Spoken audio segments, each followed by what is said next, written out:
Olá, aqui é o Naga mais uma vez, capítulo 10, mais Sêneca, menos Prozac. E o capítulo 10 ele fala sobre compaixão para os que julgam os outros porque não dedicam tempo a compreendê-los. Então a compaixão é compreender o próximo.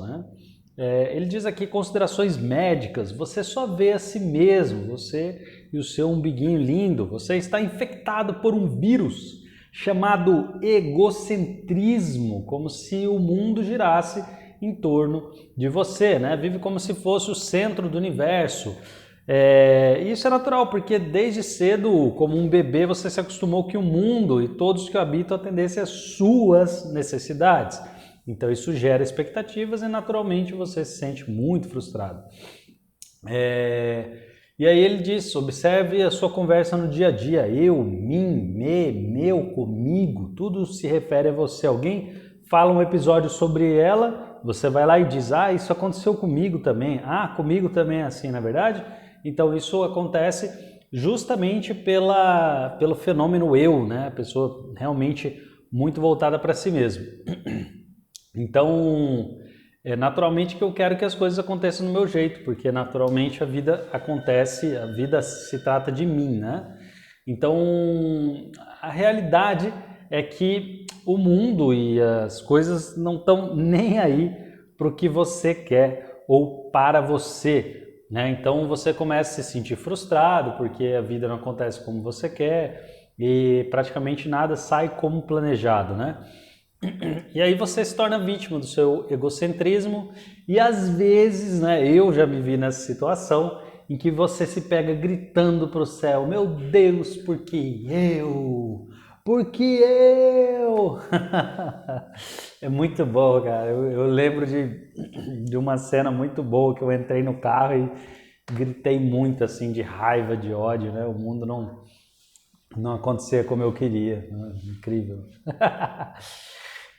Então, ele diz aqui, cego por sua dor, você começou a julgar as pessoas, criticando-as, menosprezando e tudo, porque elas são egoístas, elas é que só pensam nelas, o político só pensa nele mesmo e parará, entendeu? Então ele diz o seguinte, pare de projetar as suas bostas emocionais nos outros, não são eles que são os problemas, eles sempre tiveram aí há milênios, sempre foi tudo igual, sempre teve alguém corrupto, sempre teve um vulcão explodindo, sempre teve problemas, mas porque agora você nasceu eles vão acabar com certeza, Você está tão estufado de si mesmo que não vê mais ninguém, você não consegue olhar para o outro, você não consegue entender o problema do outro, porque o seu problema é sempre maior que o do outro, entende? Então a composição desse medicamento, você é o seu próprio juiz e carrasco. Ficar irritado consome muita energia, cara, demais, demais. Sabe aqueles dias que você está reclamando muito, você fica pesado, você sente, você não precisa fazer a experiência, você sabe o que eu estou falando, é cansativo mesmo, Então é uma voz que nunca cansa, é o dia todo falando, enchendo o saco, e é o seu ego, o carniceiro, sim, o abutre mental, ele fica na cabeça, cara, horrível. Então cada vez que você aponta o dedo, para acusar alguém, para julgar, repudiar a pessoa, no caso você está fazendo isso com você mesmo. Provavelmente, isso eu já falei no capítulo anterior, você deve estar julgando aqui o que eu estou falando. E o julgamento não é assim, ele é feio, ele é bonito, ele é chato, ele é legal. Você, por exemplo, deve estar julgando que o que eu estou falando faz sentido. Isso é o julgamento, entende? Porque basicamente você se comunica com o mundo através de julgamento. Você não vivencia ele, você só julga. Entende? Então, ao invés de julgar, só ouço o que eu estou falando sem julgamentos. Tudo bem, o que ele está falando, ok, eu vou usar, não vou usar, tá bom. Mas o negócio é que a gente fica buscando julgar o tempo todo sem parar. Você é uma máquina do julgamento. Você deveria ir para o STJ da sua vida, STF, tudo. Então, assim, o julgamento, a repúdio, a condenação são déficit de compaixão. Isso acontece porque você não tem compaixão, nem por si, nem pelos outros. A verdadeira compaixão consiste em compreender as razões e as motivações que levam as pessoas a agirem como elas agem, e você também. Então você fala assim, eu sou muito irritadiço, eu sou pavio curto e tudo, porque eu sou idiota, porque eu sou, cara, egoísta e tal. Meu, para pensar, você foi moldado desde que você nasceu. Tenha compaixão por si mesmo. Você é, em partes, fruto do meio onde você nasceu. A PNL diz que 1/3 da personalidade é proveniente do meio, do ambiente que nós vivemos. Então, é assim, então eu vou culpar o meio por eu ser assim. Não, não é culpa. Lembra que a gente falou no capítulo passado? É responsabilidade. Eu sou responsável pela forma que eu sou assim. Muitas vezes você já se pegou dizendo, eu sou assim por causa da minha mãe, eu sou assim por causa do seu pai, não é verdade? Não acontece isso? Agora para pensar, se tem irmão, se você tiver irmão, se compara, seu irmão também é assim? Não, então não é por causa do seu pai nem da sua mãe. Você é assim simplesmente porque você escolheu ser assim. Se a sua mãe é uma pessoa, por exemplo, metódica, aí você fala, eu sou metódica porque minha mãe. Não, porque você se espelhou nela, você se baseou nela, mas não é por causa dela. Muitas vezes tem uma família que tem um irmão metódico e outro não. E um olhou para a mãe e decidiu seguir aquele caminho, o outro decidiu não seguir, mas não é por causa dela.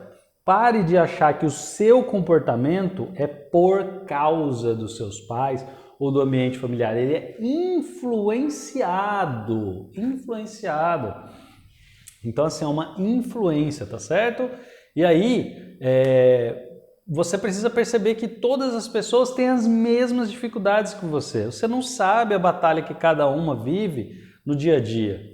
Então é preciso parar, diminuir os julgamentos. Às vezes a pessoa está fazendo um baita esforço para fazer alguma coisa que você não dá valor, entende? Então é assim, essa força mental ou espiritual, né, que ele se refere aqui, você vai começar a aceitar, né, interagindo com empatia, respeito, paciência. Você vai começar a moldar ali a sua personalidade com base nesses frutos, né, do Espírito.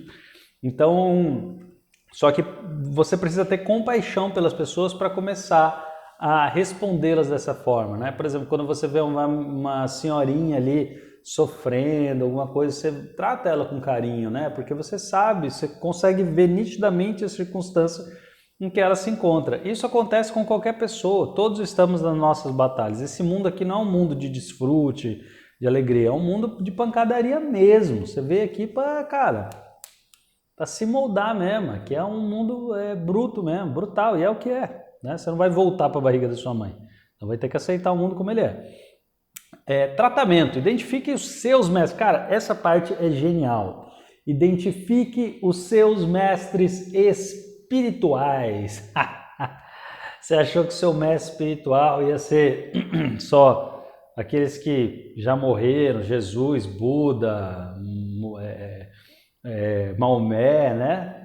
Não, senhor. Os seus maiores, os seus melhores mestres espirituais estão em volta de você. Cara, essa parte aqui é muito legal, né? Existe alguém que você não suporta? Pensa aí naquelas pessoas que você não suporta ou nos comportamentos que você não suporta. Só de ver você já fica mal-humorado, não tem essa? Então, ele aqui no livro diz, eu lhe dou as boas-vindas em nome de toda a raça humana. Você acaba de identificar os seus mestres espirituais. São as pessoas que você não suporta, meu querido, minha querida, meu pupilo, minha pupila. São essas pessoas que vão te ensinar, que vão te mostrar as mazelas que você tem aí dentro de si mesmo. Aquilo que você odeia é aquilo que você tem, né? Então, aquelas pessoas cuja só a presença delas já te causa incômodo, entendeu? E que é simplesmente impossível não julgá-las.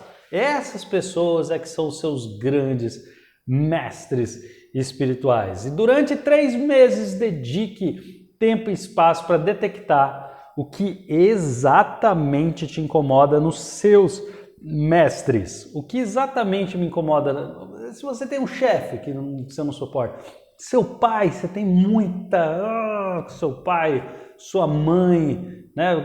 Qual pessoa que você não suporta, assim, que você briga? Só de ouvir a voz você já fica tenso.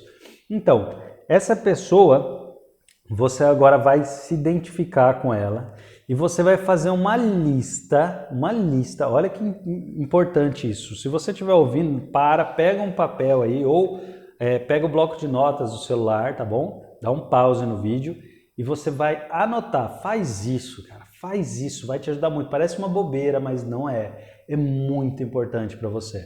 Você vai fazer uma lista das coisas que mais te incomodam nessas pessoas e você vai começar com as seguintes estruturas de frase. Ele me incomoda porque eu não aceito isso nessa pessoa, não aceito isso, ou ela me incomoda por causa disso, tá bom? Você vai fazer uma lista das coisas que você não suporta nessa ou nessas pessoas, cara, isso vai ser muito legal. Então, aí depois que você identificar isso, você vai atrás de saber por que essa pessoa é assim. Você vai investigar a história do seu mestre espiritual ou dos seus mestres espirituais. E você vai buscar compreender por que ela tem esse comportamento tóxico.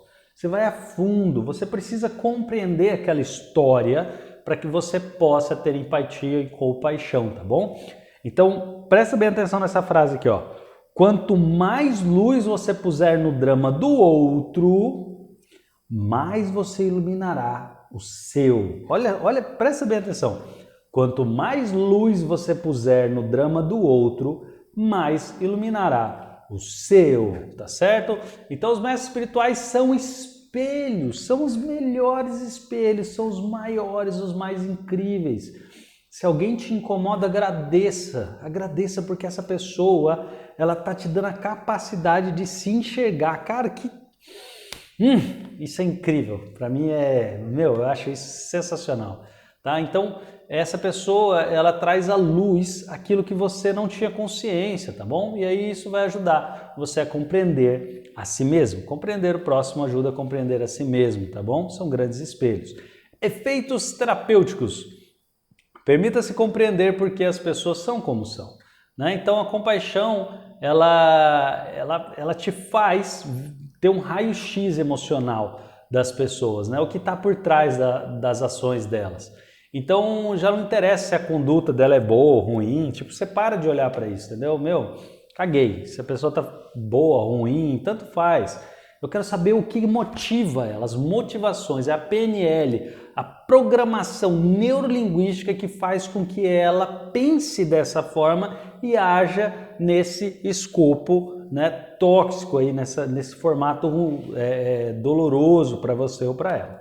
Tá? Então a compaixão libera essa questão moral, você para de olhar para moral. Tá? Essas questões morais são aprisionamento, isso é errado, isso é certo, isso é bom, isso é ruim. Cara, isso é tortura total, tá? Então não é questão de ser uma boa pessoa e sim de aprender a ser feliz. Olha só, a felicidade é o germe da verdadeira compaixão. Você só pode ter compaixão se você for feliz, se você estiver bem consigo mesmo, se você estiver querendo encontrar, né, o seu caminho, se você tiver uma caminhada legal, senão você nunca vai ter compaixão pelo outro. Se você achar que você é vítima e está num dia ruim, como que eu vou entender o próximo? Não tem como.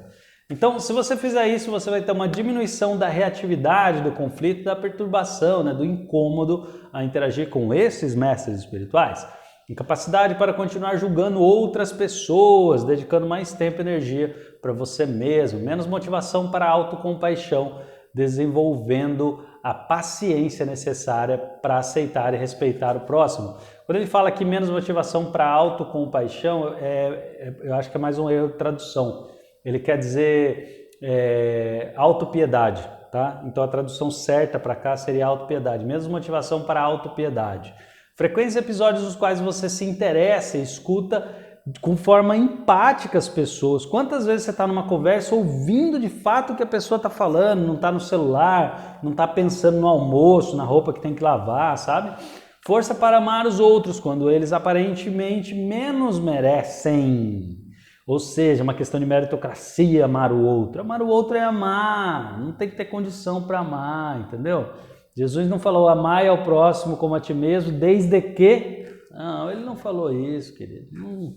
Não funciona assim. Perda de interesse em compartilhar com outras pessoas o seu processo de desenvolvimento espiritual, pois ele só cabe a você. Não saia por aí querendo ser um novo Jesus. Você não precisa disso, é desnecessário.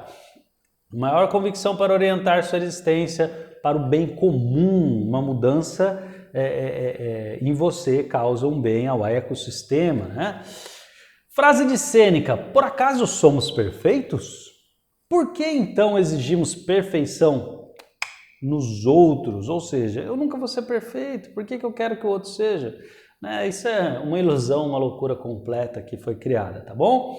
E aqui se encerra o capítulo 10, a gente vai para o capítulo 11. Nossa, cara, esse livro é uma loucura, né? Cada escada se torna mais estreita. O próximo capítulo é o perdão, capítulo 11, tá bom? A gente se encontra lá. Valeu!